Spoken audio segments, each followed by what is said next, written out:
would have thought after years in the wilderness? One round down and Toyota is on top again. But there are many stages along the road, and Mitsubishi is also impatient. Ford is fresh and ferocious, and the privateers are packing a punch we've rarely seen before. Welcome to the Wild West, the Quit Forest Rally.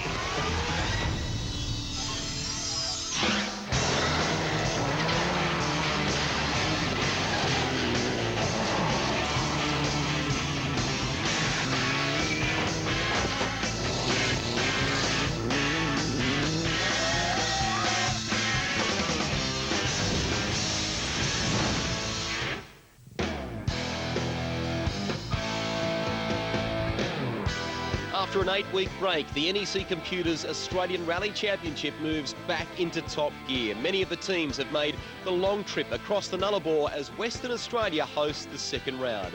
Hello, I'm Greg Rust. Welcome to our coverage of the Quit Forest Rally, where in Busselton, about 3 hours drive south of Perth, it's a magnificent location, as you can see, not far from the Margaret River wine region. And this event really has a variety of challenges for the teams. This event dates back to the 1970s and is characterised by the unique West Australian ball-bearing type surface. The seaside resort town of Busselton is the base for competition and hosts a spectator-friendly 2.3 kilometre Tarmac super special stage in each heat. Teams relocate to Nannup for the forest stages, and the main street is transformed into service park. 10 stages make up Heat 1 with almost 96 kilometres of competitive driving. Brumby is the first forest stage. It's treacherous, loose, tight, technical, with no margin for error. At 22.7k, Ferndale is the longest stage of the event, and there's a significant surface change to contend with. The spectator point and corporate facility on Healthway features a tricky downhill jump. A number of stages are repeated, including a short blast around the Nannup Oval. In the second heat, crews tackle 9 stages and clock up nearly 100 k's of competitive. The Brockman stage is slightly shorter than last year, but the roads have been dormant for some time, and recent rain means they're in perfect condition. A 1.7k section of this stage is absolutely flat out. This event concludes with a tough 11.2 kilometre stage known as Helium. Neil Bates is the only national champion competing at the head of the pack, and he's pursued by a field of hungry men. TRD teammate Simon Evans is so determined to win that he's taken lessons to get even better on bitumen. We've been to Wakefield Park, and we spent probably half a day out there, a good solid half a day of just doing times around there and just trying different things. And, you know, like I was amazed at the different driving styles and how much faster it was. Scott Petter's rally-out Mitsubishi has a new Brembo brake package and upgraded Olin shocks. Facing his 30th birthday next week, Scott is chasing a personal goal. I always thought I'd win a championship before I was 30. That's not going to happen, so it'd be nice to finish the 20s with a win. At round 1 in Canberra, Michael Guest's Ford snapped its differential control arm. Now the team has lengthened and strengthened the component. We've done a lot of testing since then, about 300 k's on the car, and very, very happy with the rear suspension package now. Western Australia's Subaru dealers have come to the financial assistance of local hero turned privateer, Dean Herrich. But without factory help, it's still hard. Yeah, we got a very, very good base car from last year. Probably slightly conservative on engine tune, just for the reliability sake, to save some dollars. And against the factory might, they've done a lot of testing. They've got new cars. So they've probably picked up speed. So that's probably the biggest difference for us. Teams are allowed to use only 3 engines in the season, and after his Canberra blow-up, Darren Windus is already on number 2. Kevin Shaw's Group A Lancer has had 20 kilograms of ballast removed, so the fastest car in the field has just got quicker.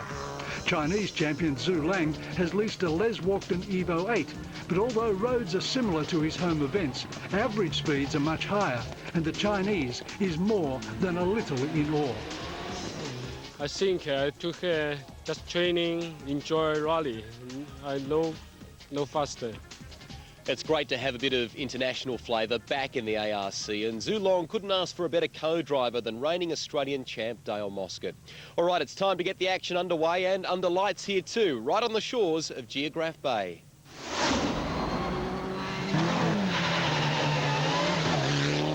Acknowledged tarmac specialist Neil Bates blitzed Bustleton. While most everyone else attacked, he was smooth and 0.9 of a second faster than teammate Evans. Into the hairpin, Evans' turbocharger anti-lag shut down, a driver error, but thankfully not fatal to his run. Scott Petter's new suspension package was working, but his tyres weren't. On turn-in, he ploughed forward, able to claim only 6th in the stage. In the Group A car, Kevin Shaw was 3rd fastest, ahead of a well-controlled Dean Herridge. Stage 2 was a rerun, and Evans charged. His time was the fastest of the 2 stages until Bates beat him by just 0.1 of a second. It's always nice to win stages, and any advantage in the Australian Rally Championship these days is worthwhile. So if Simon and I can come out of here 1-2, you know, that puts us in good stead for tomorrow.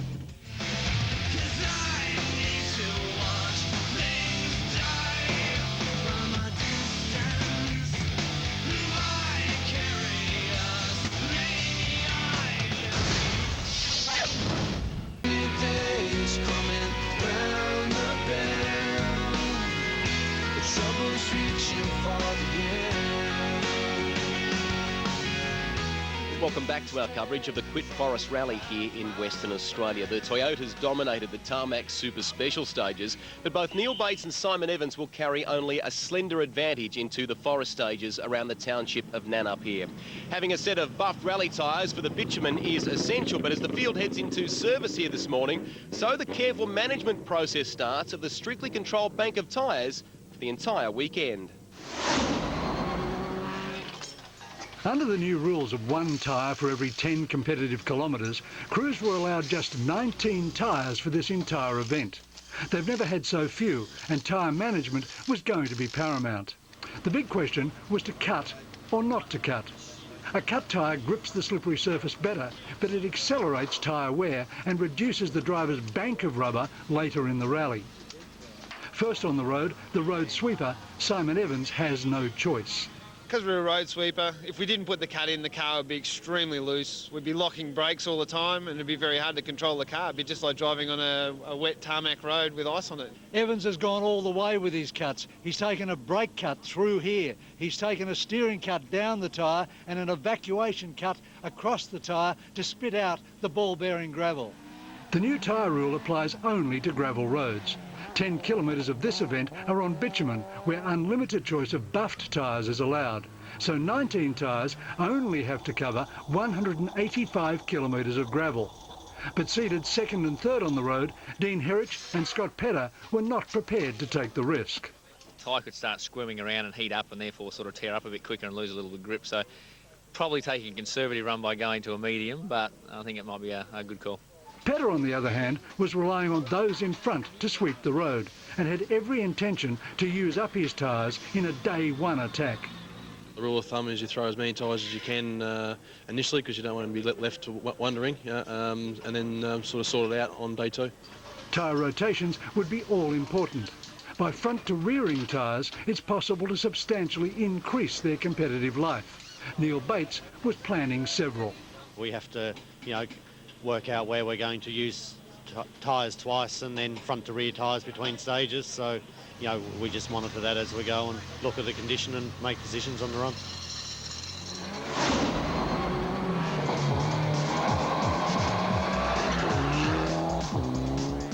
In the early morning, Simon Evans was sweeping the slippery surface and going blindingly fast, half a second a kilometre quicker than the field. But as road sweeper, he was also finding unusual obstacles. A misplaced advertising sign, almost his undoing. Evans' time, though, was enough to claim the stage win and take the rally lead.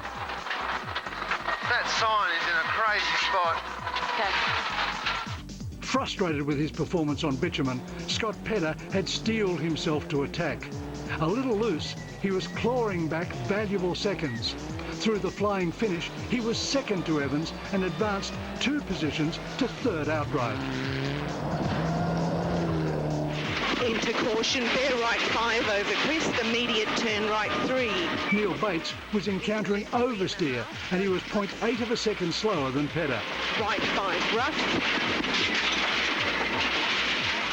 His time, however, was good enough to guarantee he only slipped to second outright.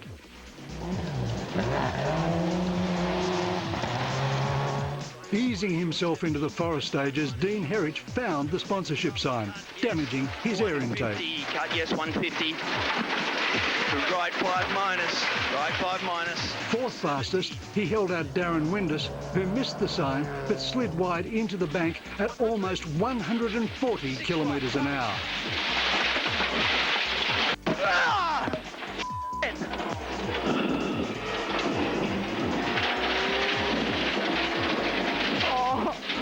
My neck. Yep. There we go. Hard landings were the norm. First Kevin Shaw, then Michael Guest. Guest was in trouble. His exhaust had snapped off on impact, jamming his steering.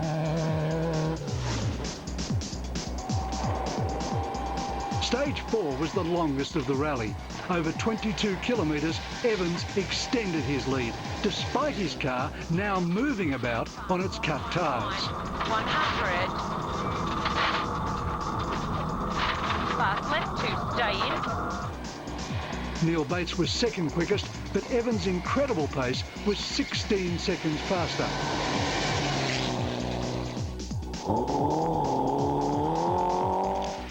The Toyota driver's pace was the spur for Scott Pedder to try harder. And on this flat-out section, the Mitsubishi driver was on attack. Opens 8 right, 82 left.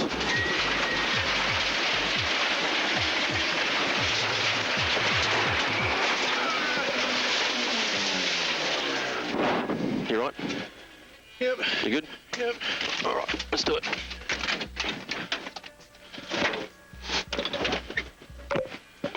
Sorry, mate. It's all right. Let's go. It's actually, all four wheels are still straight, which has had a big hit on the roof. So whether they can fix that or not, the big issue is going to be getting out of here, I think. Behind Pedder on the road, Herridge flashed past to be third quickest on stage and to claim third outright.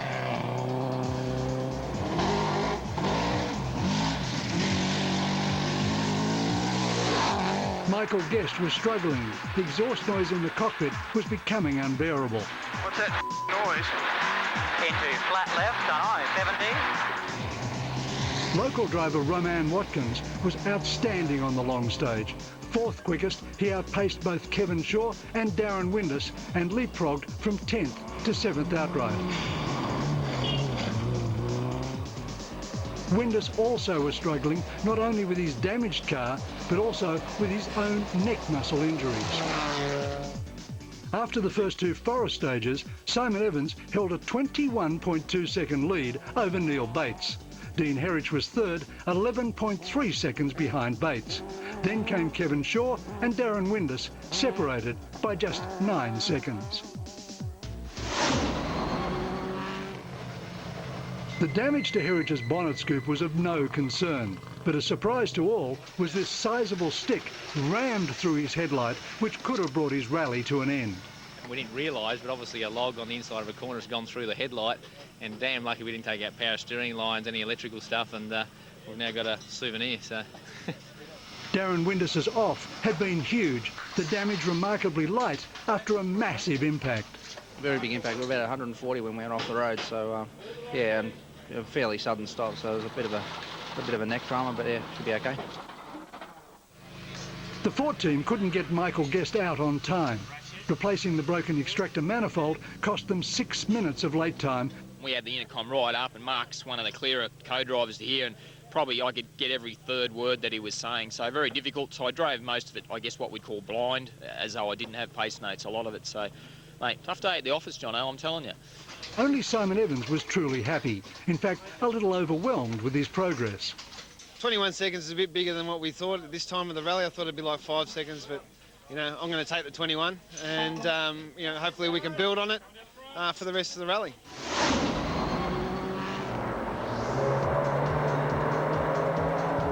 Darren Windus was a little battle-weary from his crash on stage 4, but despite having to deal with steering issues, he carved up the gravel, finishing just over a second faster than Neil Bates.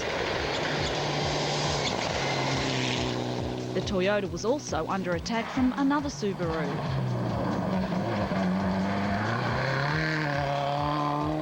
Dean Herridge made the most of his earlier good fortune, throwing down a faster time than Neil Bates and moving within striking distance of second place.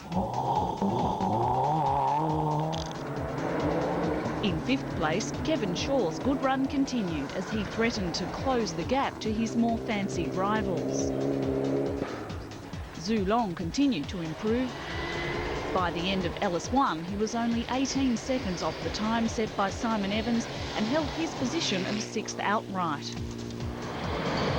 Out in front, the combination that could do no wrong, Simon and Sue Evans, extended their overall lead. Back on track, the Ford was sounding a great deal healthier.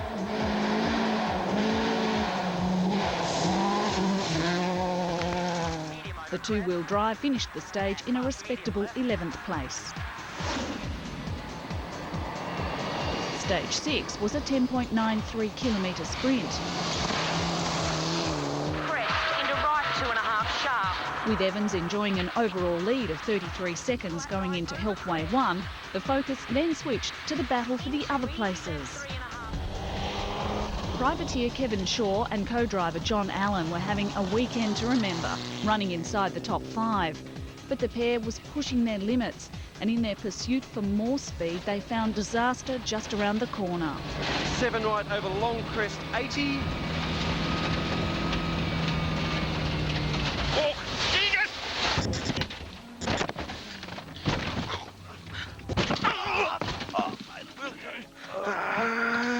Johnny, you okay? I've got a fight, mate. Got a fight. Got to get out quickly. So don't panic, don't panic. Shaw and Allen managed to get out of the twisted wreck, but could only watch on helplessly as their car burnt to the ground. It was high speed, like we were flat in 5th gear, so she bounced, she landed over there, bounced back down here, and as you can see, testimony to the car, how lucky we are. Allen was taken to hospital with fractured ribs. Very sore. The ribs are a little bit sore. Johnny's very, very sore. One of the guys that saw it, he said he reckons we're very lucky to be here. In terms of rally results on this stage, the times for competitors who completed the stage prior to the crash were confirmed. Other ARC registered competitors were given an allocated time. In the overall standings, Evans extended his lead by an extra 3 seconds to be 33 seconds ahead of Bates, and Herridge couldn't make up any ground on Bates. With Shaw now out of the rally, Windus was elevated to 4th, while remarkably Watkins and Zhu Long were tied for 5th.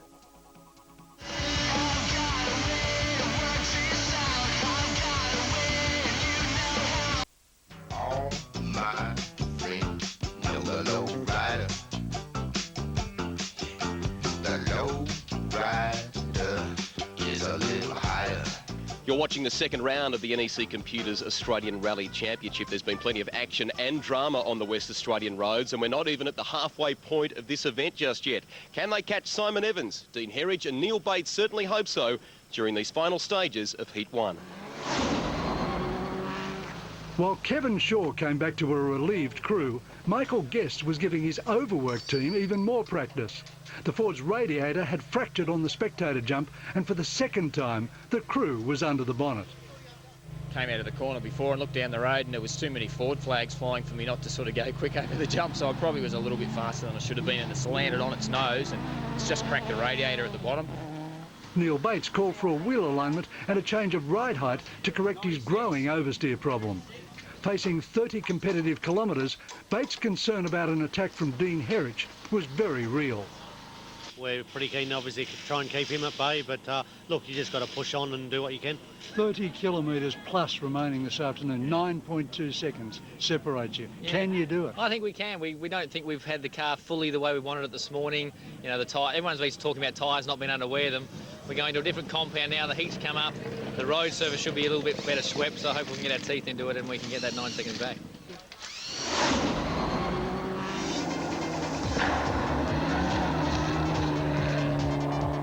With the surface swept, grip levels were up for the second passes. Simon Evans was revelling, braking later and looking even more committed. He knew relaxing could be dangerous. The risk of a mistake was too great, and he extended his outright lead to 41.5 seconds. Anticipating an attack from Dean Herridge, Neil Bates pushed a fraction too hard. Turn right 2, hard to see.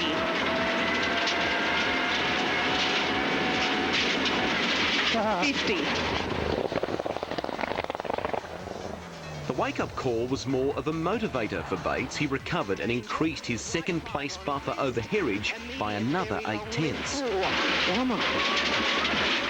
Zulong broke the tie with Roman Watkins holding down fifth outright by just over 4 seconds. And off on stage 5 was now starting to hurt Darren Windus. A bent sump guard had damaged the extractors, and with that part of the exhaust no longer feeding the turbo, he was losing boost.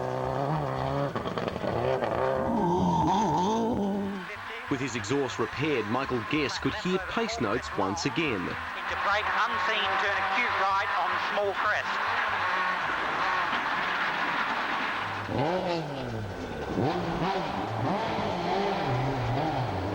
But these were possibly the toughest stages for the Ford in the entire championship. Switchback corners and ball-bearing gravel made for a frustrating ride.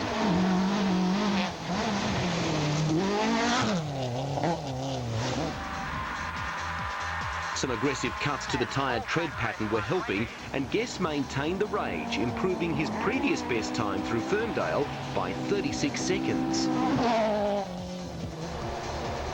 This was Herridge's best shot at catching Bates. Although he didn't know it, the log damage from earlier in the heat had broken a cam control sensor, and engine performance suffered. Even with his foot buried in 5th gear, the sting was taken out of his chase. Somehow, Herridge trimmed Bates' second-place advantage from 10 seconds down to 6.5. Windus, also hamstrung by a drop in power, drove the stage like he hated it. What he didn't expect was a small fire destroying the suspension bushes on the front right of the car. He didn't even realise it until transporting out of the stage. Evans knew the opposition were wary of Ferndale, and he exploited the opportunity. He'd done well on this stage last year, and his confidence was soaring. Fast left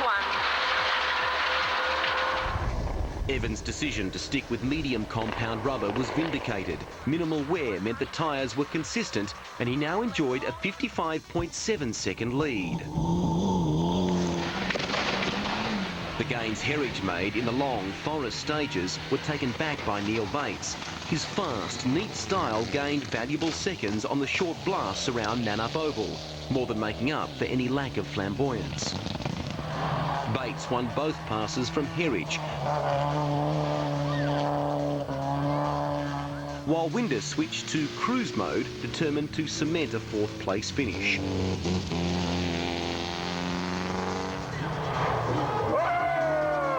Guest turned on a show, knowing it wouldn't affect his top 10 result. And without jeopardising a heat victory, Evans also decided it was time to entertain.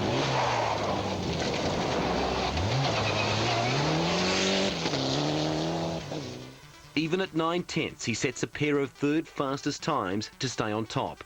Bates locks out local boy Herridge, Zulong 5th behind Windus, Roman Watkins a brilliant 6th, and Ford achieves its first objective, to finish. Well, at the end of an incredible first heat here in Western Australia, it's a Toyota 1-2, and nobody happier about it than you, Simon Evans. Absolutely. I'm just over the moon. It was a perfect run. The car was perfect all day.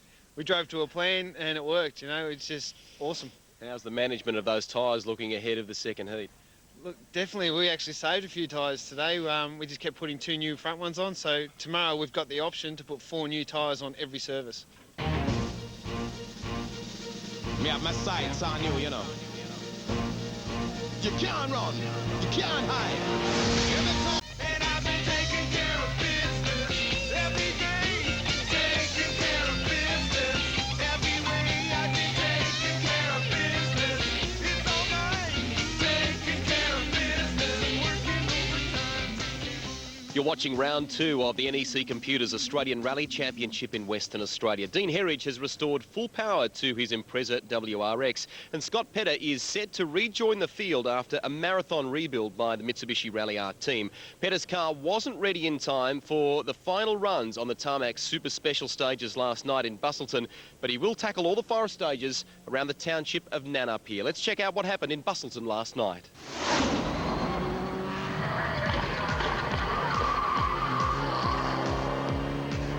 Nighttime at the Toyota Busselton Super Special, and occasionally on 3 wheels, Neil Bates was dominant. 2 wins in succession sent him to the forest 2.9 seconds clear of Simon Evans.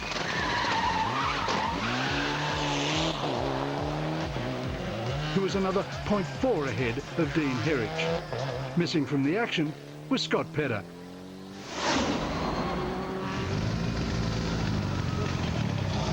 Next morning at Parc Fermé, Petter found his Mitsubishi repaired. Under the restart rules, he was given a derived time from the evening special stages, which put him in 4th place for the forest sections. At the first service, he was concerned but confident. It is veering a little bit, but they've put a new control arm in last night, and obviously that's taken a bit of time to settle in, so I do a wheel on it this morning and it'll be fine.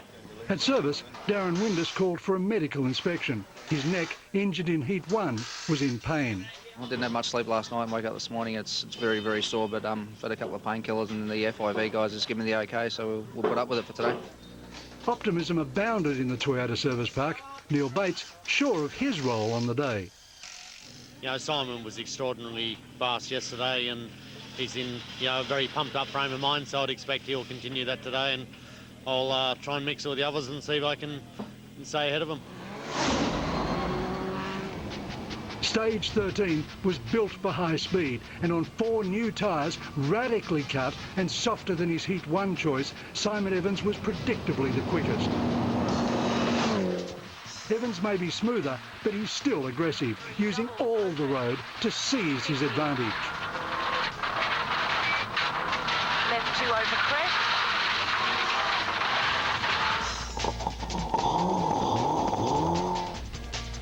On his day, Scott Petter can equal Evans, but the Mitsubishi was squirming around on its new brakes, and on several occasions, Petter was forced to call on reflex to catch the car. 100, brake 8 right over brow entry, 3 right. Over 20 kilometres, he was just 1.2 seconds slower than Evans, a huge effort. Both drivers overhauled Neil Bates to take 1st and 2nd in the heat. Bates was 3rd on the stage. His time 6 seconds off Petter, but tellingly just 0.6 ahead of Dean Herridge. The race between Bates and Herridge, which began in Heat 1, was now raging unabated. Darren Windus had a flat tyre, easing his way across the stage. 5th fastest, he was ahead of Zhu Lang.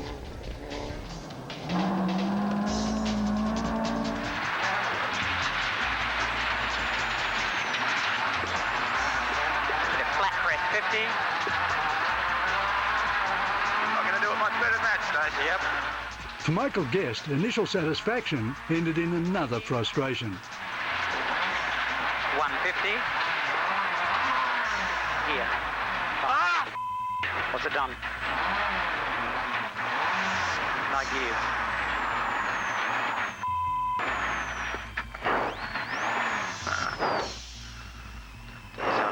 What a oh, flying through there. Oh, mate, that was going perfect. I've got to get the trials out. With no motive power, Guest and co-driver Mark Stacey walked away from the stranded car. It's fair to say Scott Petter was desperate for a stage win. On special stage 14, he increased the intensity, but this time, not even his reflexes could save him. Right, into 4 left.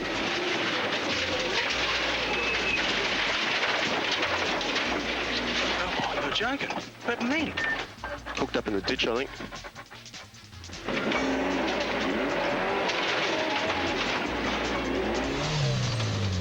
The spin cost Petter around 20 seconds and he dropped to 7th on stage and 4th in the heat. Simon Evans was again the stage winner. This time, Neil Bates was second, but only 0.3 ahead of the hard-charging Dean Herridge. Now the gap between them was down to 4.2 seconds. Heading for service, Simon Evans now led Neil Bates by 6.2 seconds. Dean Herridge was third, ahead of Scott Petter and Darren Windus. Michael Guest made it back to service. His car, however, was still at the roadside. Just got a fistful of nothing in the transmission there somewhere, so we've had a breakage either in the gearbox. I think it's in the gearbox, possibly. Very disappointing. Scott Petter and his car arrived at service, although Scott's body language indicated he'd like to be somewhere else. The Mitsubishi's new brake package was taking some learning, and Scott was now convinced it was the cause of his crash. I think there was a wrong note in there as well, and maybe I was a little bit too committed into the corner. Both front and rear, and will be able to do so for the last set of stages this afternoon. After a troublesome run through the previous stage, Scott Petter was then faced with another challenge. While his rivals had already had a run through the Healthway stage the previous day, this was Petter's first time through at rally speed. Left entry, 4 right. 200. 9 left, 36 left. He was forced to be more conservative in comparison and finished 5 seconds off the time set by Simon Evans, who again had a trouble-free run to win yet another stage.